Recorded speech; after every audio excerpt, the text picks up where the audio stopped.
जगात मला पुण्यश्लोक पुरुष किती झाले? पहिल्या कृतयुगामध्ये नलराजा पुण्यश्लोक झाला, त्रेतायुगामध्ये राजा जनक या ठिकाणी पुण्यश्लोक झाला, आणि द्वापार युगामध्ये धर्मराजा पुण्यश्लोक झाला. पुण्यश्लोक राजा, पुण्यश्लोक यदुवंशी, पुण्यश्लोक विजयी, पुण्यश्लोक जनार्दन. हो, अशा पद्धतीने या ठिकाणी. आणि त्यानंतर या द्वापार युगामध्ये धर्मराजा पुण्यश्लोक झाला, आणि या कलियुगामध्ये पुण्यश्लोक अहिल्याबाई होळकर या ठिकाणी राजा झाला. म्हणून या ठिकाणी मानवी जीवनामध्ये कर्म करत असताना, पुण्यश्लोक परिपूर्ण करत असताना कोणतेही दैवत तपश्चर्या केल्याशिवाय मिळत नाही. म्हणून त्या पुण्यश्लोक अहिल्याबाई होळकर सुद्धा सर्व अनुसूचित जाती जमाती घटकाला घेऊन छत्रपती शिवाजी महाराजांनी सर्व समाजाला घेऊन एकत्रित राजकारण, समाजकारण, धर्मकारण करण्याचा प्रयत्न केला. पुण्यश्लोक अहिल्याबाई होळकरांनी एका हातामध्ये महादेवाची पिंड घेतली आणि दुसऱ्या हातामध्ये शस्त्र घेतलं. एका हातात शस्त्र घेतलं आणि दुसऱ्या हातात शास्त्र घेतलं. शास्त्राची आणि शस्त्राची जोड लावून आणि समाजकारण, धर्मकारण आणि राजकारण करून जनता जनार्दनाला सुखी करून धर्माचं पालन करण्याचं काम त्या महात्म्यांनी केलं. तुम्ही आम्ही सुद्धा धर्म सांभाळला पाहिजे. आता उदाहरणार्थ धर्माचा पालन अभंग म्हणून आपण थोडाफार धर्मराजाचा विषय घेऊ. कलियुग लागण्याच्या अगोदरचा विषय. द्वापार युगामध्ये पांडवाचं राज्य आहे. हस्तिनापुरामध्ये दोन भावांचं युद्ध झालं. याचं कारण फक्त धनलोभाबरोबर या ठिकाणी पांडवाचं कौरवात युद्ध झालं. कौरव 100 होते, पांडव 5 होते. 5 पांडवांना हरवण्याकरता आणि त्याचं राज्य काय करण्याकरता, घेण्याकरता किंवा हस्तगत करण्याकरता त्या कौरवाने कुटील कापट्टी केलं. त्याचा मामा होता शकुनी. शकुनी नावाच्या मामाला मला मुलीचा येत होता आणि त्याला कवड्याचा खेळ करता येत होता. धर्मराजाला काही चांगल्या लोकांनी, महाराज लोकांनी सांगितलं दूध कर्म करू नकोस. दारू गांजा मत्ती यावं अक्कल हो जाती है. तसं प्रत्येक खेळणं, दारू पिणं हे व्यसन माणसाला मातीत घालत असतात. माणूस कसा असो, गणपती असो, गणपती असो. धर्मराजा महाराज डाव खेळण्याकरता बसला. शिकवलं, ऐकत नाही. आणि माणसाला किती सांगा, ज्या सवय असतात त्या माणसाच्या जात नसतात. धर्मराजाला सांगितलं दूध खेळू नको, बसला दूध खेळायला.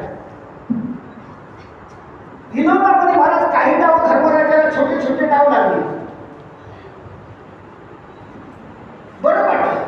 पण ज्या वेळेला लाटणी खेळत असताना, मटका खेळत असताना, पत्ते खेळत असताना किती आले आणि किती गेले याचं गणित असलं पाहिजे.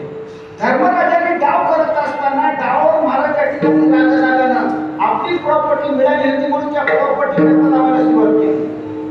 पहिली गोष्ट या ठिकाणी त्या प्रॉपर्टीला लावलं, प्रॉपर्टी घेतली. घर लावलं, ते गेलं.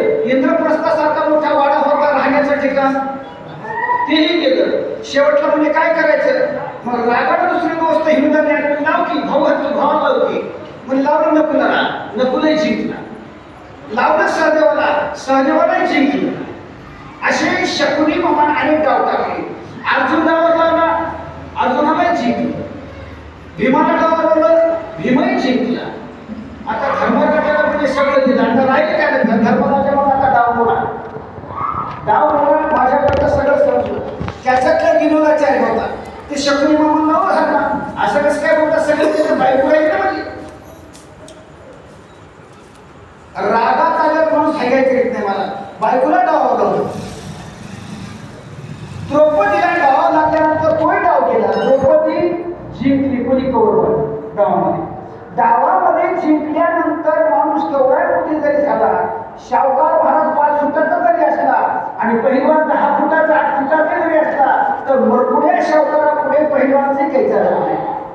कारण का, माणूस महाराज या ठिकाणी एकदा हारी गेल्यानंतर किंवा प्रॉपर्टी येऊन गेल्यानंतर ताकदवाल्या माणसाचे काही चालत नाही.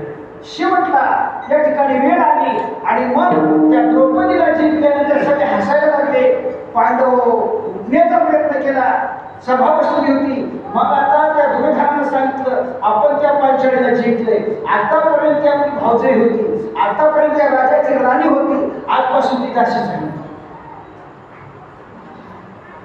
काय करा, दासीला आणा म्हणे, आपल्या हातातली गोष्ट आहे कसं वागणूक द्यायची ती. दासीला दुःशासनाला सांगितलं, दुःशासनाला सोडून दुःशासन पांचाळीच्या घरी गेला आणि द्रौपदीला वहिनी म्हणायचा किंवा आई म्हणायचा किंवा राणी म्हणायचा सुरे द्रौपदीने हात मारली. तेव्हा तिला डाऊट आला आणि त्या द्रौपदीला भरसभेमध्ये ओढत असताना त्या द्रौपदीने आपली यथा सांगितली, दुःशासन अरे तुम्ही आम्ही एका घरातल्या माणसं, एका स्त्रीचा विचार कर, मी रजेश्वरांना आले, माझ्या अंगाला कोणी पद्धतीचा हात लावायचा नाही. पण तो दुःशासन न ऐकता भरसभेमध्ये या ठिकाणी त्या दुःशासनानं द्रौपदीला आणलं आणि आणल्यानंतर या ठिकाणी तिचं वस्त्रहरण करण्याकरता त्या दुर्योधनाने आदेश दिला आणि वस्त्रहरण होत असताना या ठिकाणी द्रौपदीने धर्माकडे पाहिलं, भीमाकडे पाहिलं, अर्जुनाकडे पाहिलं, भीष्माकडे पाहिलं, पण सगळ्याच्या मनाखाली गेलेल्या होत्या. कोणाचं काही चालत नव्हतं. त्यावेळेला या ठिकाणी द्रौपदीने विचार केला आणि जगामध्ये विचार करून येते त्या जगामध्ये कोणी नसतं कोणाचं, तरी ज्याशी कोणी नाही त्याशी देव आहे रे. म्हणून या ठिकाणी तिनं भगवान पांडुरंग या कृष्णाची करुणा भेटण्याकरता सुरुवात केली.